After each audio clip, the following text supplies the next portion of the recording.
Assalamualaikum warahmatullahi wabarakatuh. Perkenalkan, kami dari kelompok 2 dengan anggota kelompok yaitu Feni Febrianti dan saya sendiri Miftahul Jannah, kemudian Opi Yulandari. Jadi pada kesempatan kali ini kami akan menjelaskan mengenai penyakit menular dari unggas ke manusia yaitu salmonellosis. Adapun dosen pembimbing kami adalah Ibu Nildawati SKM MKes. Baik, untuk materi pertama akan disampaikan oleh Saudari Feni Febrianti. Kepadanya dipersilahkan. Teman-teman, sudahkah kamu tahu apa penyakit menular yang ditularkan oleh unggas ke manusia? Yap, benar, salah satunya adalah salmonellosis. Tahukah kamu apa definisi penyakit salmonellosis? Yuk, mari disimak. Salmonellosis adalah penyakit akibat infeksi bakteri salmonella pada hewan atau manusia. Salmonella adalah bakteri yang banyak tersebar di saluran pencernaan unggas. Salmonellosis merupakan penyakit menular yang bersifat zoonosis dan termasuk foodborne disease. Kejadian salmonellosis pada manusia paling sering dilaporkan akibat tertular produk-produk asal ternak unggas seperti telur dan daging yang terkontaminasi. Ayam yang terinfeksi salmonella tanpa menunjukkan gejala klinis dan secara klinis terlihat sehat merupakan hewan karir dan sumber penularan bagi hewan lain, manusia dan lingkungan. Ingat ya, salmonellosis menular. Lalu, bagaimana cara penularannya? Salah satu faktor yang membuat infeksi salmonella umum terjadi adalah karena bakteri ini mudah ditemukan di kehidupan sehari-hari. Berikut ini hal-hal yang bisa menjadi sumber infeksi salmonella. 1. Daging hewan.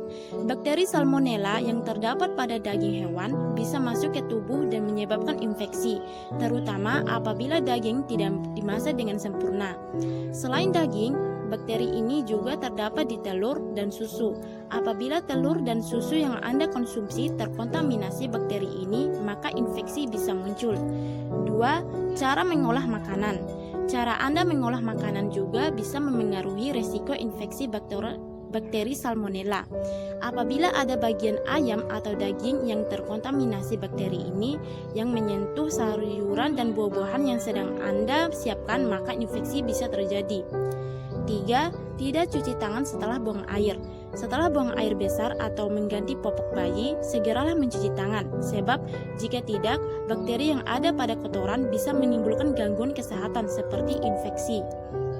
4. Pestisida. Anda juga dapat terinfeksi salmonella apabila buah dan sayur yang Anda makan terkontaminasi bakteri ini dari pestisida yang digunakan, sebab ada beberapa jenis pestisida yang mengandung kotoran hewan di dalamnya. Kotoran tersebut merupakan tempat bakteri ini berdiam. 5. Air. Air yang digunakan untuk menyiram tumbuhan yang kita konsumsi seperti sayuran dan buah juga bisa menjadi sumber penyebaran bakteri ini, sebab air bisa saja berkontaminasi dari kotoran hewan yang berada di dekat sumber air tersebut. 6. Kotoran feses. Pekerja yang bekerja pada farm dapat tertular melalui kotoran feses hewan. Hewan bisa menyebabkan bakteri ini melalui kotorannya yang bisa menempel pada bulu, kandang maupun tubuhnya. Infeksi bisa terjadi apabila seseorang memasukkan tangan ke mulut tanpa mencuci tangan sebelumnya setelah bermain dengan hewan peliharaan. Selanjutnya, gambar mekanisme penularan penyakit salmonellosis. Ini merupakan mekanisme penularannya yang dimulai dengan kuman masuk ke mulut melalui makanan dan minuman yang tercemar oleh bakteri Salmonella typhi sehingga terjadi peradangan saluran cerna, merangsang pelepasan zat pirogen oleh leukosit sehingga zat pirogen beredar dalam darah yang membuat hipotalamus merespon dengan meningkatkan suhu tubuh sehingga terjadilah demam tifoid. Baik, selanjutnya saya akan menjelaskan mengenai dampak dari salmonellosis. Jadi apa sih dampak dari salmonellosis? Pertama, dampak terhadap kesehatan. Orang yang mengalami infeksi bakteri Salmonella dapat mengalami gejala-gejala berupa sakit pada perut bagian atas, diare dan muntah parah, demam tinggi, sakit kepala, serta adanya darah pada tinja. Gejala ini dapat berlangsung 4-7 hari dan dapat sembuh dengan sendirinya tanpa antibiotik. Namun, beberapa orang dapat mengalami diare yang sangat parah. Akibat paling buruk dari infeksi ini adalah tersebarnya infeksi dari usus ke pembuluh darah dan organ tubuh lain. Kondisi ini dapat menyebabkan kematian jika tidak segera ditangani. Selanjutnya, komplikasi yang dapat terjadi pada infeksi Salmonella yang berat adalah pecahnya atau robeknya dinding usus, perforasi usus yang dapat menyebabkan peradangan pada selaput pembungkus dinding perut atau peritonitis. Gejala yang dapat timbul jika terjadi komplikasi ini adalah tidak dapat buang gas atau buang air besar, nyeri perut hebat, penurunan tekanan darah, hingga penurunan kesadaran.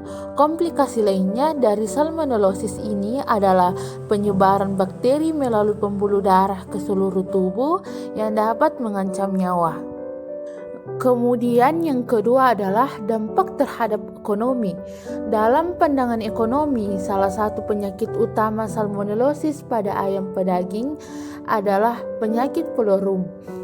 Penyakit pelorum merupakan penyakit menular pada ayam yang menimbulkan kerugian ekonomi yang besar, menyebabkan kematian yang tinggi terutama pada anak ayam umur 1 sampai dengan 10 hari.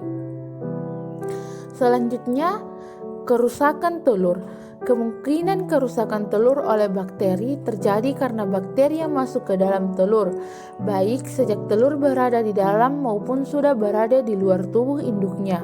Kerusakan telur oleh bakteri sejak berada di dalam tubuh induknya terjadi karena induk terinfeksi Salmonella. Baik, selanjutnya dipersilakan kepada saudari Opi Yolandari untuk menjelaskan materi selanjutnya. Baiklah, saya akan melanjutkan penjelasan materi, yaitu bagaimana mencegah infeksi bakteri Salmonella. Langkah yang pertama yang dapat digunakan yaitu terapkan kebiasaan mencuci tangan secara benar. Mencuci tangan bisa membatasi perpindahan bakteri Salmonella dari bahan makanan yang Anda sentuh ke tangan dan dari tangan ke mulut.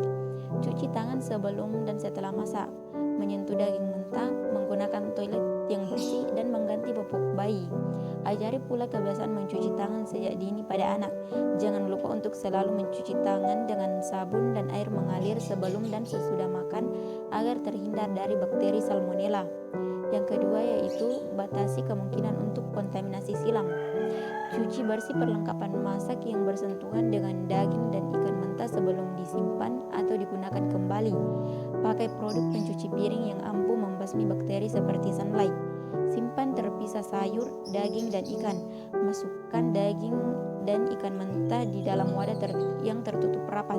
Letakkan di bagian bawah kulkas untuk membatasi kontaminasi. Yang ketiga yaitu siapkan bahan makanan secara benar. Pada prinsipnya, menghindari makan daging hewan, ikan, dan telur mentah bisa mencegah infeksi bakteri Salmonella. Namun, terdapat beberapa cara untuk memurnikan makanan-makanan tersebut hingga terbebas dari bakteri Salmonella, yaitu cuci bersih semua bahan makanan yang dimakan mentah seperti daun selada dan buah-buahan. Ikan bisa disantap mentah asalkan masih sangat segar.